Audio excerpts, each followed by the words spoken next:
on accorde des délégations d'ouverture sans autorisation. Aujourd'hui, le constat, c'est que une boulangerie ouvre. Or, il faut une distance de 300 mètres entre l'ouverture de 2 boulangeries. Si vous avez des moyens, si vous êtes liquide, vous connaissez comment ça se passe dans ce pays. Vous ouvrez, vous ne respectez pas la réglementation et vous êtes en train de créer un autre problème à une autre boulangerie. Pour cela, c'est parce qu'il y a le deuxièmement, le non-fonctionnement des comités de suivi du secteur de la boulangerie. Parfois même, il n'y a même pas de début d'exécution au niveau des gouverneurs. Il faut comprendre que quand on faisait la réglementation, le décret avait bien dit on va créer ce qu'on appelle des comités techniques de suivi du secteur de la boulangerie qui sont logés au gouverneur. Et d'ailleurs, c'est le gouverneur qui avait réclamé ça. Malheureusement, ces gouverneurs-là ne convoquent pas. Les gouverneurs du Sénégal ne convoquent jamais ces comités-là pour faire fonctionner l'investissement dans ce pays. Il y a un manquement. Il n'y avait que le gouverneur de Dakar, l'ancien gouverneur de Dakar, qui faisait cela, au moins. Aujourd'hui, il n'y a rien. Il n'y a même pas de gouverneurs. Et le ministre, hier, il a accepté qu'effectivement, il y a des gouverneurs qui n'ont jamais convoqué. Et ça doit cesser. Parce qu'on ne peut pas investir et attendre. Ensuite, l'autre problème que vous connaissez tout le monde, la vente du pain à l'intérieur des boutiques de quartier, sans respect de normes d'hygiène persiste. Je pense qu'aujourd'hui, les consommateurs doivent prendre leurs responsabilités par rapport à cela. L'hygiène doit prévaloir, ne serait-ce que pour cela. La livraison du pain dans des pousse-pousse, des sacs bandoulières, des voitures non conformes aux exigences réglementaires persiste. Cinquièmement, l'installation de caisses à pain devant les boutiques de quartier sans respect de la distanciation entre une boulangerie et un point de vente agréé. Il faut comprendre aujourd'hui, dans la réglementation, pour vendre un pain, il faudrait avoir un agrément. C'est ça la réalité. Dans le décret, il est dit, si M. X veut vendre du pain, il doit tenir un contrat avec un boulanger. Identifier ses points de vente pour avoir ce qu'on appelle la traçabilité et le remettre pour avoir un agrément. Personne ne le fait. C'est pourquoi nous avons demandé aujourd'hui l'implication des autres ministères. Parce qu'il faut que la police, la gendarmerie, le service d'hygiène s'impliquent quand même davantage pour appuyer les efforts que le ministère du Commerce est en train de faire. Aujourd'hui, on a baissé le prix du pain sur la base d'une étude du prix du pain. Qu'est-ce qu'on constate? Sixièmement, la direction des hydrocarbures est en train de bloquer les quotas de diesel que les boulangers ont droit. Ça pose problème. Aujourd'hui, une boulangerie qui a un EC, il a le droit d'acheter du diesel oil, pas de gasoil, à 425 francs. Aujourd'hui, tous les boulangers, au moment moi-même qui vous parle, j'achète à la pompe à 750 francs. 755 francs. C'est en train de continuer à cause d'une direction qui bloque les quotas des boulangers. Est-ce que c'est normal? Est-ce que c'est sérieux?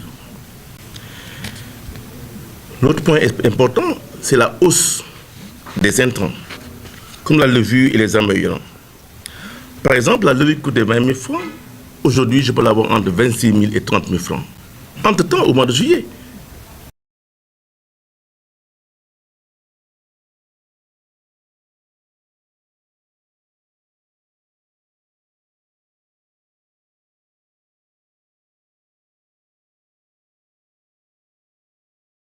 même le sel aujourd'hui, iodé est en train d'augmenter. Là où on achetait à 800 francs, on est à 2500 francs.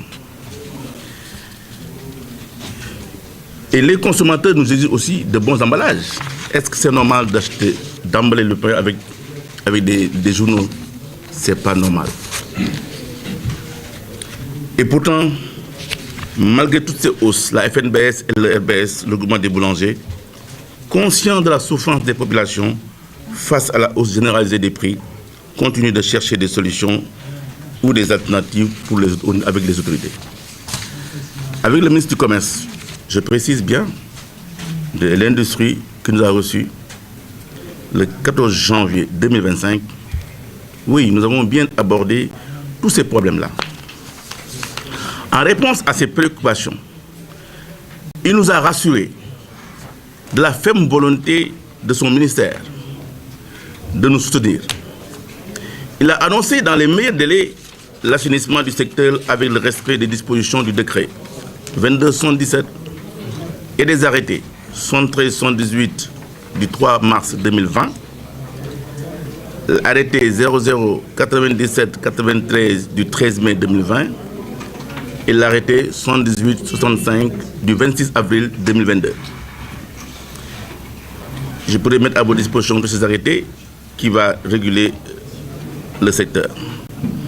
Il a également promis de plaider pour la suppression de toutes les taxes sur les intrants entrant dans la fabrication du pain et de réactualiser la structure du prix du pain. Je peux témoigner ici sa ferme volonté de nous trouver des solutions. Mais vous savez, nous sommes des industriels, nous c'est des actes que nous voulons. C'est pourquoi nous avons tenu à faire cette conférence de presse pour prendre à témoin la population et le peuple pour leur expliquer nos problèmes. Nous, les boulangers, ne pouvons pas attendre longtemps. Les solutions doivent provenir maintenant au plus haut niveau. C'est pourquoi nous appelons à l'action du Premier ministre qui coordonne l'action du gouvernement de prendre des mesures urgentes en impliquant tous les autres ministères concernés. Nous avons écrit au Premier ministre.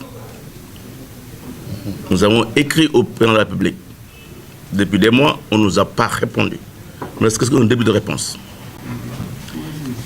Il ne faudrait pas qu'on dise que c'est les boulangers qui ont des problèmes.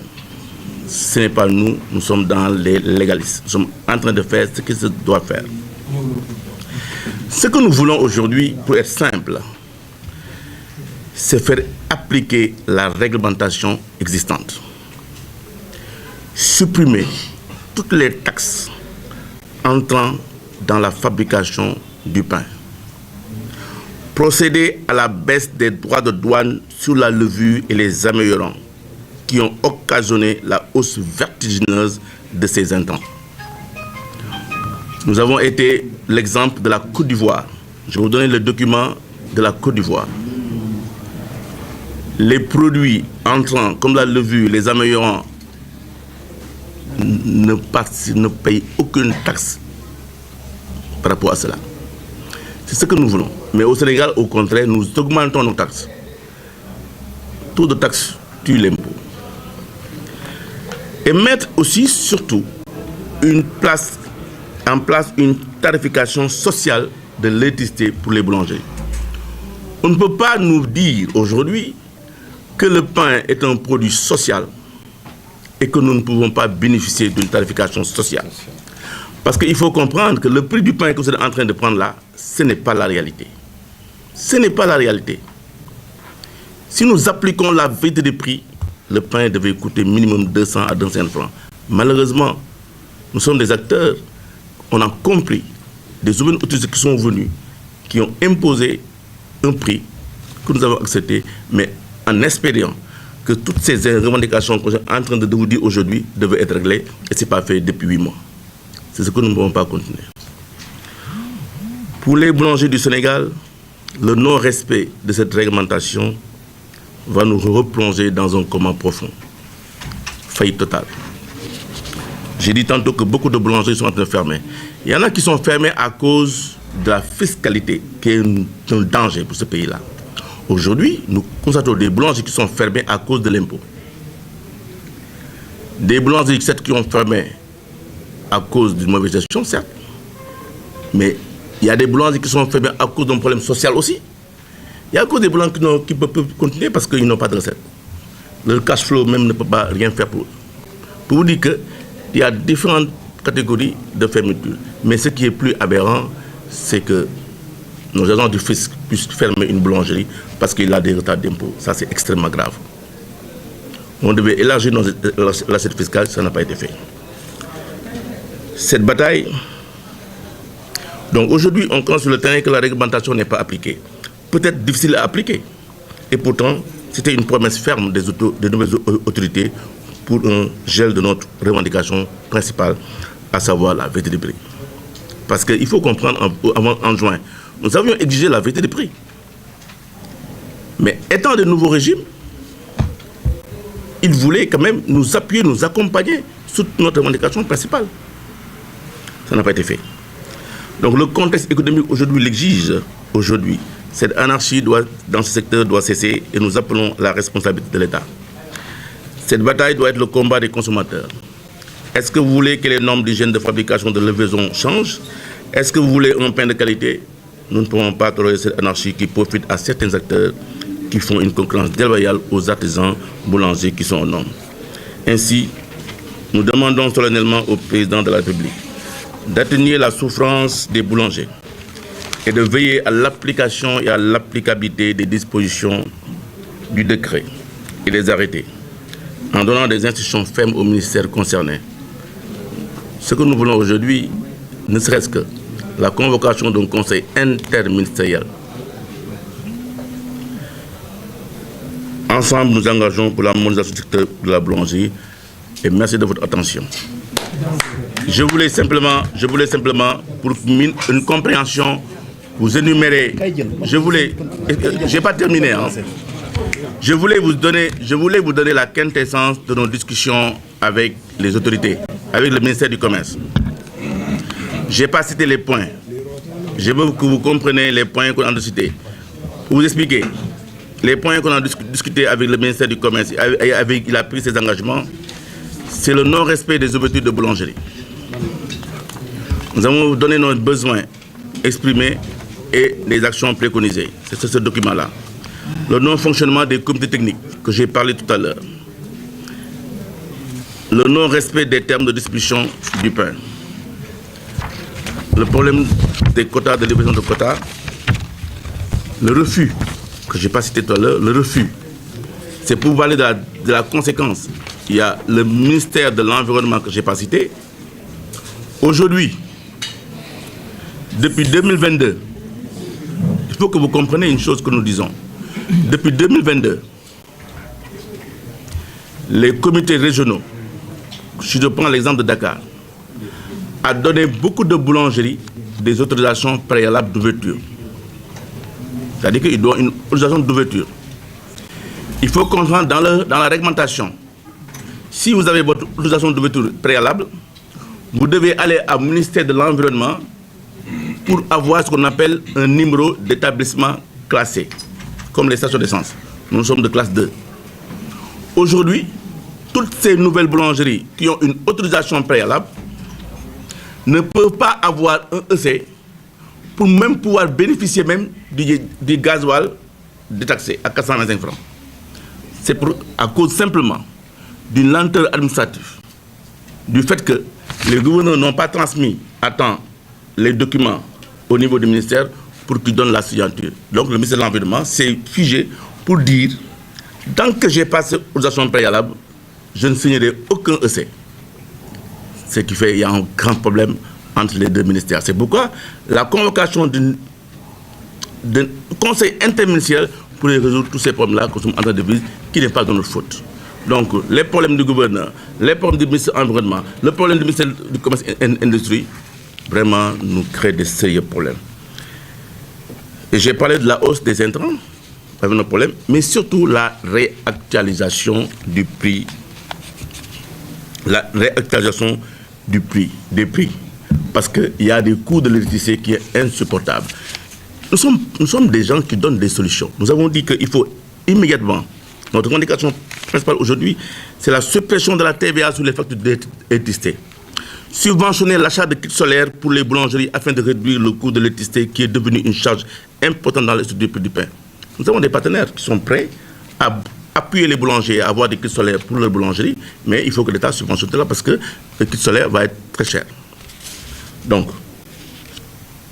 c'est pourquoi nous avons surtout parlé de l'environnement, l'urgence de trouver une souveraineté alimentaire par rapport à cela.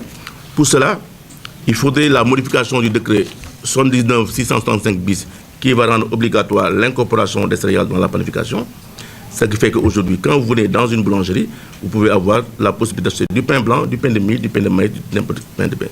Mais aussi, lever surtout avec les gens de Bercy, ce qu'on appelle le ministère des Finances, il y a une absurdité aujourd'hui. Aujourd'hui, quand j'achète de la farine de blé au Grand Moulin, je paye 0% de TVA. Mais quand j'achète de la farine de mil, de maïs ailleurs, dans une industrie comme Mediabot, je paye TVA 10%. Vraiment, ça, c'est un problème. Donc, c'est pourquoi les fonctionnaires de Bercy, ils doivent revoir leur leçon pour comprendre que subventionner ce qui est produit localement est mieux que de subventionner quelque chose qui est le siège. Voilà en gros ce qu'on a voulu dire. En gros, donc je vais simplement passer tout de suite en Wolof si vous voulez. Bien, qui va Wolof, tu peux le parler en Wolof, si vous voulez. Après, je vais vous donner tout ça. Donc, pour être ok, d'accord, je vais être très bref. Ñu ngi leen di gërëm di leen sant di am mbégte di leen souhaiter les meilleurs vœux di wax ni tey dañ fi nekk rek malgré jafe-jafe yi ñu dund ñun dañ ñëw toog ñi suñu secteur bi day na fa nekk si jafe-jafe li ko waral rek mooy ba ñu yokkee ba ñu wàññee njëgu mburu bi ba léegi boulangerie yi dañ nekk si ay jafe-jafe di tëj rek ñu ni loolu est-ce que mën naa continuer ñu ni déet li ko waral yëpp mooy Sénégal moo dàq bind ay loi ak décret def nañu ay loi ay décret yoo xam ni ancien président bi da ko signé mooy décret 2277 du 31 décembre 2019 ñu toftal si ay arrêté d'application bu 2020 ñaari 2020 ak benn bu 2022 ñett yooyu laa mën a citer sax pour que ñu jëmbal ni boulangerie yi war nañ leen mën a jàppale ba assainir ko parce que dañoo am solo ci réew mi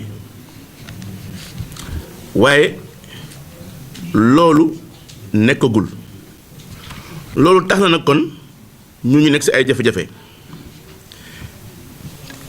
amaana nag ministère du commerce bi fi nekkoon sax ak bi fi commencé nii def nañu ay jéego maanaam di jéem assainir waaye ñun dañoo jàpp ni ñoom rek mënuñu ko ndaxte faaw ñu ànd ak police ak gendarmerie donc ministère du commerce il faut moom ay moyens pour mën a def liggéey bi yëpp gis nañ ni ay jàmbaar lañ ci côté boobu waaye nag ñun dañu leen wax ni keroog li ngeen def mënul continuer tant que amu leen ay moyens ak doole boo xam ni dañ leen ko permettre ngeen liggéey ànd ak yeneen ministères yi kon yéen jàpp ngeen ni Sénégal depuis ay années coow mburu dafay bëri loolu dafa war a dàkk jàpp nañ nag espoir ne gouvernement bu bees bi xanaa coow mburu bi bëri bii war na ko mën a dindi saafara ko pour ñu mën a nekk ci jàmm parce que ay Sénégal lañ moo tax FNBS ak RBS lëkkaloo pour xool naka la ñuy protéger sunu profession bi amaana nag le 14 janvier bi passé mooy talaata bi passé ministère du commerce bi industrie docteur Serigne Gueye woo nañu ci ndaje ñu ànd ak délégation bu mag ñu nag FNBS ak RBS dem déglu ko kilifa bu la woowee da ngay wuy ji bu ñu demee nag ñu waxtaan ko sunu point yi yëpp maanaam point yi njëkk a def mooy environnement wu affaire maanaam la ñuy tax ñu mën a dund ñun beneen bi mooy ñun yan solution lañu leen defal comme par yan alternative comme ci mbay mi ñu ni ko sunu jafe-jafe yi gën a tar fi mu toll nii daal mooy réglementation bi ngeen signé dañu bëgg ñu appliquer ko parce que bu ñu jëlee réglementation bi am na pàcc yu bëri yu ci nekk yoo xam ne mu ngi ñuy lor njaay mburu ci boutique yi ak livraison mburu yi ni ñu leen neexee dafa war a dakk mënoo ñëw nga lebi banque investir sa boutique mënul jaay 100 pain boutique bi jàkkaarloo yow di jaay 500 pain du fay impôt du fay IPRES du koy fay caisse sociale moom mu ëpp le chiffre d'affaires loolu mënul nekk loolu la ñu ko lu il faut nga saafara ko parce que ñun ay industrie lañu ñu ni ko réew mi ouverture boulangerie yi dafa taxarnaase ku waay neex ubbi te dañoo waxoon ni balaa ngay ubbi day am distance 300 mètres respecté wuñ ko ñu loolu nag mi ngi ñuy lor dafa mel ni nag dafa am kumba am ndey ak kumba amul ndey ndaxte am na ñoo xam ne bu ñu amee seen doole dañu ñëw sës boulangerie bi ñu ni ko dañ koy wutal dérogation pour mu mën a continuer loolu gis nañ ko fi mën naa wax ni Saint-Louis sax mën naa ko tudd Saint-Louis mën naa ko tudd Ziguinchor mën naa tudd Mbour mën naa tudd Dakar fa am gox yoo xam ni dañ ñuy jaaxal lu waay neex du ko neex def li gën a garaaw sax mooy comité yooyu yi ko waroon dogal sax du ñu réunir kon naka la ñu mën defee ba ñooñu ubbi loolu yëpp dañ ko waxtaanee ak ministre bi ñu ni ko nag léegi ñun kiosque yi aussi pare nañu pour def ko ay kiosque waaye day fekk ngeen saafara lii mënoo ma ñëw ma investir 20 millions ci ay kiosque wala 10 millions ci kiosque jàkkaarloo koo xam ne day jaay mburu ëppale ma li muy jaay chiffre d'affaires ñu ni ko beneen bi gën a garaaw mooy yokku levure bi améliorant bi mais loo doon jaayee 19 000 wala 20 000 2019 mais tey nga bëgg ko jëndee 30 000 francs te loolu dafay yokk suñu charge levure bi améliorant bi lu dem ci mburu la li ko war a yëpp nag xam nañ ko yokk douane bi ak taxes yu bëri loolu yëpp tax na ñun nag ay responsable la ñun FNBS ak ñu ni kon xeexuñu xuloowuñu waxaguñ fi yokk mburu lu ñu wax rek mooy la ñuy def ba saafara suñu jafe-jafe avant ñuy wax leneen moo tax ministre bi bañ ko waxee loolu mu ne je peux témoigner fii nii lam ñu wax yëpp am na du ko bett mu ni man nag seen problème yi ngeen nekk nii li ngeen wax fii yëpp ànd naa ko am na sax lu mu wax lu njort sax suñu mbëbët maanaam lu gën a baax lañ ñëwoon di ko laaj mu ni moom nag danañ taxaw pour saafara suñuy jafe-jafe yi ñu ngi koy déglu nag moo tax ñu ni ko dana aussi nee na dana supprimer aussi taxes yi dana fexe lu muy fexe si waaye ñun nag dañ jàpp ni loolu nag yéene la ñun la ñu wax mooy jëf dans les meilleurs délais moo tax ñun boulanger ñu ni kon xaar mënuñu ko sagam ñun bindoon nañu premier ministre bind président de la République te ñoo yore lépp ñooñu la ñuy déglu ni leen nag yéen fexe leen ngeen naka ngeen di jàppale ministère du commerce mu lëkkaloo yeneen ministères yi ba ñu saafara suñuy jafe-jafe yi parce que nekkul uniquement ministère du commerce moo yore affaire boulangerie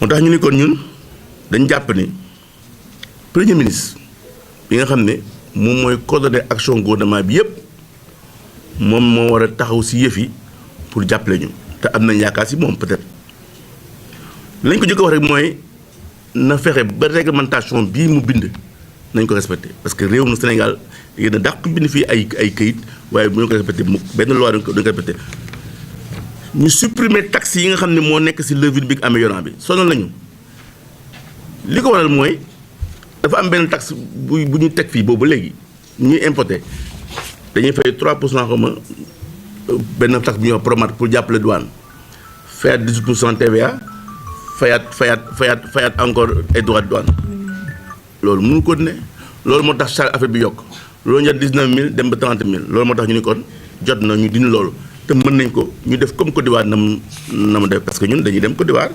parce que dañuy am confédération ouest africaine fi mu toll nii lépp lu xew ci boulanger yi nekk ci Afrique bi yëpp ak de l'Ouest xam nañ ko donc loolu moom mu am solo ñu ni ko courant bi daf ñoo jéggi dayoo courant bi daf ñu sonal ndaxte bu ngeen gisee ni en 2024 janvier 2024 dañoo bëggoon yokk mburu mi uniquement ci njëgu yokk courant bi ak yokk levure bi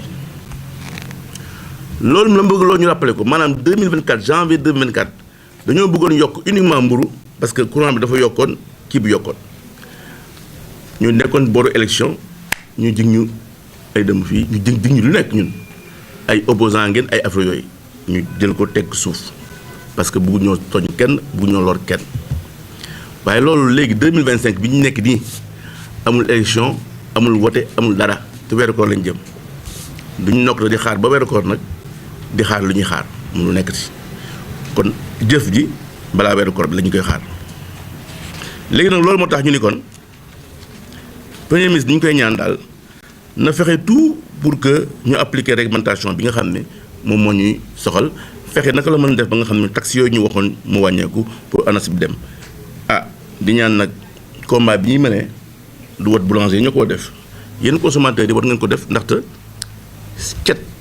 cet dafa am solo ci réew sécurité alimentaire dafa am solo hygiène dafa am solo kon nag war ngeen xool ni qualité mburu bi ngeen bëgg war ngeen ko demander ba pare aussi ñun boulanger yi pare nañu pour jox leen ay solution am nañu ay alternatives am nañu ay propositions yu ñu def gouvernement bi wax nañ ko depuis des mois ñu ngi xeex pour affaire benn décret bu ñu war a modifier pour dugg si mburu dugub beeg mburu mboq mi loolu li ko war a yëpp jafe-jafe yi ko war yëpp si ñoom la ndaxte mënoo ñëw nga ne danaa subventionné 800 000 tonnes yu jóge bitim réew te mënoo subventionné 25 000 tonnes dugub bi nga xam ne moom lañ soxla ñun si boulangerie ak mboq mi loolu vraiment loolu moom la ñuy ñaan askan bi ngeen jàppale ñu su yéen boulanger yi pour que président de la République aussi bi nga xam ne bind nañ ko lettre moom premier ministre ñu tontu ñu parce que pour ak loolu en tout cas lii laa amoon lu may leeral si wolof bi su amee lu ma tëb nag sama président Bada Gassama ñëw leeral ko je vous laisse là.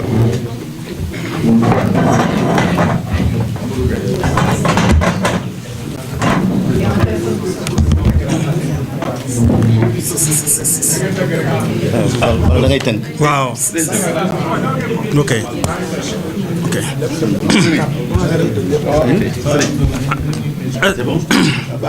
discours. waaw d'accord on va vous distribuer après les discours. Attendez, les discours sont là. On va vous demander.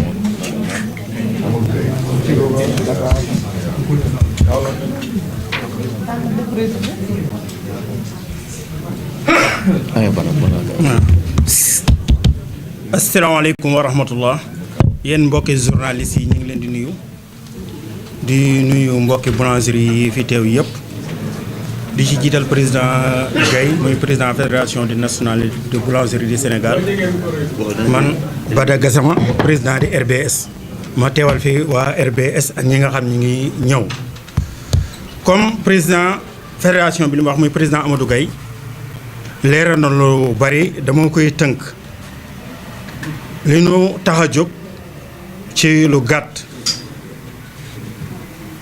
maanaam régime bu bees dafa ñëw wax naa ko sax bi ñu taseeg ministère du commerce Sénégal yi am ci moom yaakaar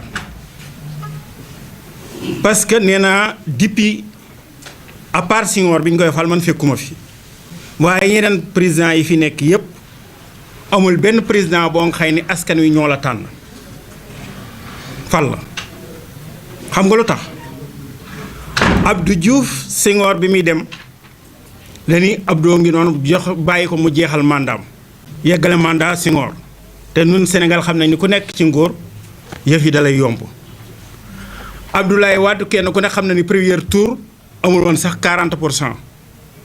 il faut que ñëpp wàllu pour que mu mën a jàll Macky Sall aussi noonu te Macky Sall moom it il faut que ñëpp kenn seenu ko woon pour que sax mu jàll premier tour bu dul woon li Niass ak Tanor xaajale ko moom du mën a jàll premier tour Bassirou Diomaye Faye rek lañ joxañ Sénégal yi tànn ko ci premier tour 54%.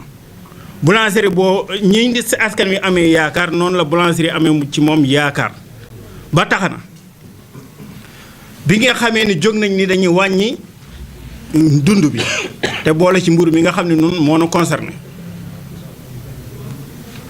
dañuy jëkk a proposé di dañu wàññi nañ mburu mi yóbbu ko 165 ñi xam ne sax askan wi sax anduñu ci nun booba daanaka man ni kenn consulté wuñu ci benn waxtaan bi réaction yi bare ci lañ ñuy soog a woo nun boulangerie pour laaj no bi ñu laajee noonu proposition bi ñu leen defalan lu simple la lu yomb lu neex a wax bu ngeen nee da ngeen di wàññi du mburu noonu mën nañoo ànd ak yéen ci wàññi mburu gi duñu leen ko bañal mais nag mburu mi ngeen bëgg a wàññi noonu pour mu mën a am mburu mi di jar fanweer saak bi il faut ngeen wàññi ci 7000 francs ci loolu lañ discuté ak ñoom bi ñuy demee ba xam ne andil nañu proposition 4000 francs ñun leen 4000 francs dañuy perte 3000 ñu ne comme dina ministère du commerce ne comme dina delluwaat rencontre yi waat premier ministre dañoo toog ba ju ak ñoom ñuy def seen forcing wàññi 4000 francs wàññi mburu mi 150. bi ñu defee loolu conseil national bi ñun ñëpp xam nañ ni vendredi lañ ko def ñi ne dinañ ko application bi dañ ko def lundi te noonu ñëpp xam nañ ni mënu fi woon sax arrêté yi pare mais leeral nañu ni état bi doxe ak yéen média bi bu ngeen xëyee loolu di ngeen xool ba xam mburu wàññeeku na wala déet moo tax noonu ñu teel a informer suñuy membre ni leen xam nañ ni yëf si sax du pare mais yéen londi bu ngeen xëyee mën ngeen a jaay 150 parce que lu tax mooy journaliste yi dinañ dugg ci terrain bi vérifier ba xam mburu mi wàññeeku na wala déet état bi dina jël ay ndawam donte kal la muy def tëggu ko ci yoon mais dina forcer ku mu fekk jëyoo 50 ñu teg la lu ñu la warul teg bin xëyee moo tax bu ngeen seetloo sax ba jamono bi ñuy wax ni mën nañ ne li ñu wàññi woon lépp mburu dong moo ko respecté mooy mburu moo continué jar ba léegi 150 ñun ñëpp gis nañ ni diwlin bi ni mu yokkoo fan yi gis nañ suukar si ni mu yokkoo leneen ak leneen léegi nag bu looloo bu boulanger buñ ko dee def dañoo taxaw pour yoon bi nga xam ne ci lañ jëmale réew mi di ko askan wi ba tax askan wi wóolu leen ñun boulanger ñu ànd ci compagnie leen ci loolu parce que lu tax mooy gis nga Sénégal gi li am ci yeneen réew yi moo fi nekk wala sax Sénégal ëppale leen ko ci ay recette ak ci ay ndaw yeneen réew nañ mën a góorgóorloo ba taxaw ba ñun ñii ñuy jaral noonu ñuy dugg gaal di fa dem wala ñuy fay ay 4 millions 500 ki 5 millions pour am visa pour dem fa buñ ci taxawee ci su réew mi mën nañoo dem ba romb leen ba ñoom ñuy ñëw di immigré si fii mais nag loolu pour moo mën a am il faut ñu am njiit yoo nga xam ni dañuy taxaw pour jiitu seen diglu seen population mais en même temps pour taxaw ña nga xam ne dañoo góorgóorlu ba taxawal ay liggéey ñi taxaw pour compagnie ñooñu te di leen diglu parce que nit ki mënoo koo dimbali te xamoo lu koy métti parce que li koy waral mooy bi affaire bi amee liñ waxante na nag ministère de commerce ci réunion bi nga xam ne jotoon nañ koo def avant ñi def conseil national bi dañu doon waxtaan ni day continuer mais depuis boobaak léegi comme ni ko président ngay waxee ñoom ci niveau fédération bi bind nañ ministère de commerce bind premier ministre bind président ñun ci niveau RBS bind nañ ministère de commerce bind premier ministre mais amuñu benn réponse boo nga xam ne taxaw nañ pour woonu pour ñu wax leen liy métti fan lay méttee pour ñoom ñu mën koo saafara parce que un mois médecin bi sax pour mu ñëw faj la di xool ay dara dina la laaj lan la lay métti bu dee ci tubaab yi sax dañu lay laaj sax ba xam sa papa mi ngi dund ba léegi ba xam aas la boo di xool ba xam famille bii ban aas lañ am ba xam ñuy gudd fan la wala ñuy gàtt fan moo tax liñ bëgg lu simple la pour gàttal dañoo perte 3000 chaque sac farine laa la wax bu ñuy liggéey 3000 francs lañ ciy perte moo waral boulangerie yi ñu lim fii ñu tëj moo waral ñuy tëj te loolu buy continuer yeneen boulangerie yi ci des ñoo ciy topp tëj boobaa fekkan askan wi ñu la ñuy dimbali askan wi dañu xëy soxla mburu te duñ ko mën a am wala dinañ dox la sori soo ko gis mburu parce que dutuñu gis ku leen ko jaay woowuñu leen ci xeex wala ci dara dañ leen ni yéenay état yéen a war a def social bëgg ngeen a def social ama ngeen promesse boo nga xam ne dafa ngeen ko askan wi bëgg ngeen koo jëfe waaye gàdd leen ko waaye bu leen nu ko sëf noonu boulangerie parce que attan nañ ko xanaa kay ku sërxatul gumba war ko mën koo bàyyeeg yalwaana